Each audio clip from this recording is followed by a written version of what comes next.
Hi guys, welcome back to my channel Rejoice Chinwendu Special TV. Today we are going to look into different names of animals in Igbo. Anyị ga-eneba anya n'aha ụmụ anụmanụ ihe a na-akpọ ha n'Igbo. Remember, anụmanụ in Igbo, while animals in English, just the same thing almost.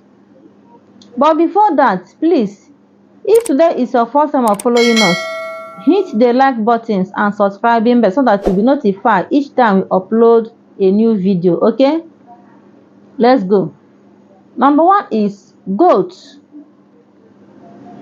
Goat, you call it in Igbo ewu. Ewu. You have male goat, mpi. Mpi, the one that has horn by the side, you call it mpi. While female goat, you call it nnewu. Nnewu. If there are many, you say umu ewu. Umu ewu. Umu means plural in Igbo, more than one. If it is one, you call it otu ewu. Otu ewu. Otu means singular in Igbo. You have fowl. Fowl, ọkụkọ. Ọkụkọ. General name of ọkụkọ is fowl. That fowl, you have male fowl and female fowl. Male fowl, you call it cock. Cock. Oke ọkụkọ. Oke ọkụkọ. Maọbụ oke ọkpa. Mana anyị na-akpọkwa ya oke ọkụkọ. Depending on your dialect, anyị na-akpọ ya oke ọkụkọ. Cock. Kareti kokorioku. Ọ ya bụ oke ọkpa maọbụ oke ọkụkọ. Cock. You have the one you call hen. Ọkụkọ nke nwaanyị, nke ndị a na-eyi akwa. Hen, a na-akpọ ya nnekwu ọkụkọ maọbụ nne ọkụkọ in Igbo. Ha ndị ọtụtụ isi na ha bụ ụmụ nnekwu ọkụkọ, ụmụ nnekwu ọkụkọ maọbụ ụmụ oke ọkụkọ. Ọ bụkwa nnọọ otu ka ha dị sị otu oke ọkụkọ maọbụ otu oke ọkpa maọbụ otu nnekwu ọkụkọ. Maka anyị gaa n'ihu, you have guinea fowl. Guinea fowl, ọgazi. Ọgazi in Igbo.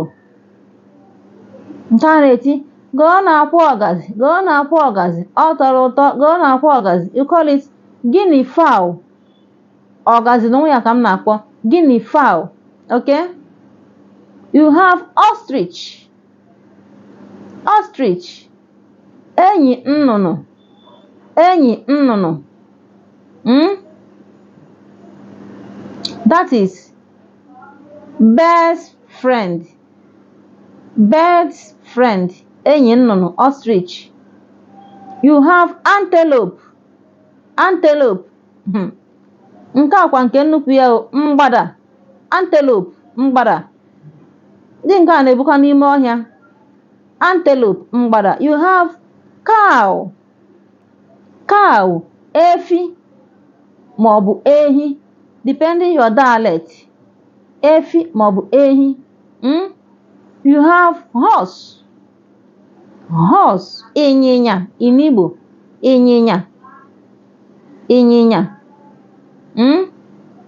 Remember, you have the one called camel. Camel, ịnyịnya ibu. Ịnyịnya ibu. You know, Igbos knows how to differentiate things that looks alike. Ịnyịnya ibu, ka bụ ịnyịnya ibu, camel. Ka ọzọ bụ ịnyịnya. Okay? You have squirrel. Squirrel, ọsa. Ka bụ ị na-achụ ya, ị na-egbu oge gị. Pịam pịam pịam, ọ manie enu, mago n'elu osisi. Gaa nọrọ ebe ahụ. Squirrel, ọsa. You have duck. Duck. Ubegube. A na-akpọ ya ubegube.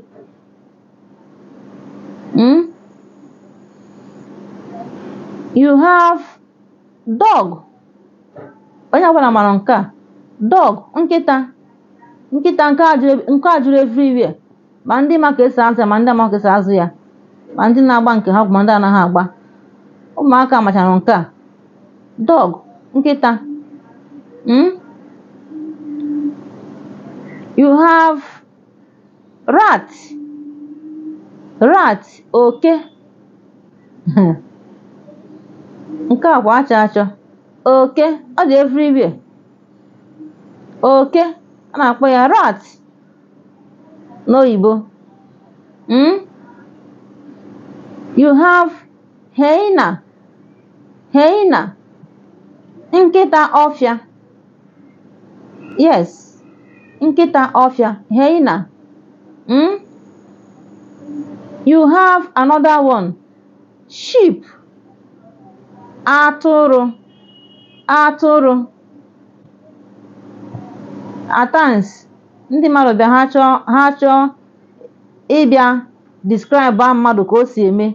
Ọ bụrụ na onye ha na-akpazi agwa ha sị onye a bụ atụrụ. Onye kpọrọ gị atụrụ, ọ dịghị ọnụ mma na onye ọbụla kpọrọ gị atụrụ, onye a chọrọ nnukwu okwu. Atụrụ, sheep. Ụmụ atụrụ. Ụmụ atụrụ ma ha dị ọtụtụ.